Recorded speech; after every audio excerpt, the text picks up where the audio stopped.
शायद ही कोई ऐसा व्यक्ति हो जो अपनी वर्तमान स्थिति से पूर्ण संतुष्ट हो और वह इसमें बदलाव न चाहता हो, या फिर उसकी स्थिति में कभी बदलाव ही न हुआ हो।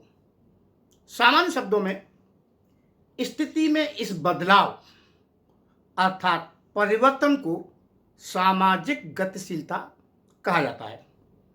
आम बोलचाल की भाषा में सामाजिक परिवर्तन और सामाजिक गतिशीलता को समान अवधारणा समझ लिया जाता है, जबकि वास्तविकता यह है कि दोनों ही अवधारणाएं एक दूसरे से भिन्न हैं। जहां सामाजिक परिवर्तन का अभिप्राय सामाजिक संबंधों, सामाजिक संस्थाओं एवं सामाजिक संरचना में परिवर्तन से है, वहीं सामाजिक गतिशीलता का संबंध व्यक्तियों अथवा समूहों की स्थिति या परिस्थिति में बदलाव से है, परिवर्तन से है। यह बात अलग है कि यह परिस्थिति पहले की तुलना में ऊंची हो जाए या फिर निम्न हो जाए। सोरोकिन ने अपनी पुस्तक सोशल एंड कल्चरल मोबिलिटी में सामाजिक गतिशीलता की अवधारणा को स्पष्ट करते हुए लिखा है, सामाजिक गतिशीलता का अर्थ एक सामाजिक स्थिति से दूसरी सामाजिक स्थिति में किसी व्यक्ति, सामाजिक तथ्य अथवा सामाजिक मूल्य का संचरित होना है। इस प्रकार सामाजिक गतिशीलता का अभिप्राय किसी भी व्यक्ति, समूह या श्रेणी की स्थिति में बदलाव अथवा परिवर्तन से है, और यह स्थिति पहले की तुलना में बेहतर और उच्च भी हो सकती है और निम्न भी, लेकिन यह परिवर्तन एक विशेष सामाजिक संरचना के अंतर्गत ही होता है। सामाजिक गतिशीलता की कोई निश्चित दिशा नहीं होती, यह ऊपर, नीचे अथवा समानांतर दिशा में भी हो सकता है। जहाँ तक इसके प्रकारों अथवा रूपों का प्रश्न है, तो आधारभूत रूप से यह दो प्रकार की होती है, समतल या क्षैतिज गतिशीलता, हॉरिजॉन्टल मोबिलिटी, और उदग्र गतिशीलता, वर्टिकल मोबिलिटी।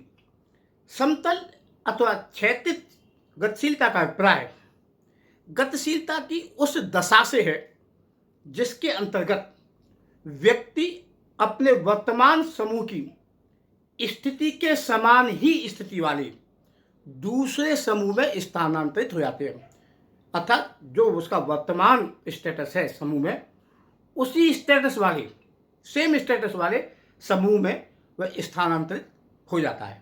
सोरोकिन ने इसे स्पष्ट करते हुए लिखा है कि क्षैतिज गतिशीलता का अर्थ किसी व्यक्ति अथवा सामाजिक तथ्य का समान स्थितियों से संबंधित ही एक सामाजिक समूह से दूसरे समूह में स्थानांतरित होना है।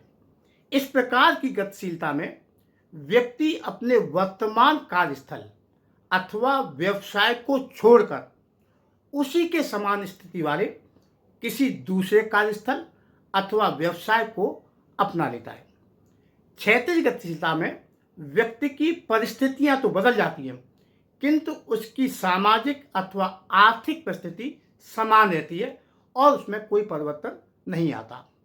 व्यावसायिक गतिशीलता जैसे एक नौकरी छोड़कर उसी परिस्थिति की दूसरी नौकरी करना।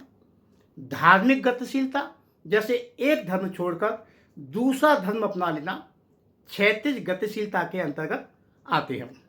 दूसरी है उदग्र गतिशीलता। यह क्षैतिज गतिशीलता से भिन्न होती है। इसे स्पष्ट करते हुए सोरोकिन कहते हैं कि उदग्र गतिशीलता का अभिप्राय किसी व्यक्ति अथवा सामाजिक तथ्य का एक परिस्थिति समूह से दूसरे परिस्थिति समूह में संचरित होना है। जहां क्षैतिज गतिशीलता में व्यक्ति की सामाजिक परिस्थिति में कोई परिवर्तन नहीं होता, वहीं उदग्र गतिशीलता में उसकी परिस्थिति बदल जाती है। यह एक प्रकार से समाज की वर्गीय संरचना में ऊपर और नीचे होने वाला परिवर्तन है। अगर यह गतिशीलता ऊपर की ओर होती है अर्थात यदि व्यक्ति किसी आधार पर उच्च प्रस्थिति प्राप्त कर लेता है तो यह आरोही गतिशीलता कहलाती है, और यदि वह निम्न परिस्थिति में चला जाता है अर्थात गतिशीलता नीचे की ओर होती है तो इसे अवरोही गतिशीलता कहते हैं। विभिन्न आर्थिक, धार्मिक एवं व्यावसायिक संगठन, शिक्षण संस्थाएं, विवाह आदि उदग्र गतिशीलता के मुख्य स्रोत हैं। इस प्रकार उदग्र गतिशीलता क्षैतिज गतिशीलता से भिन्न होती है।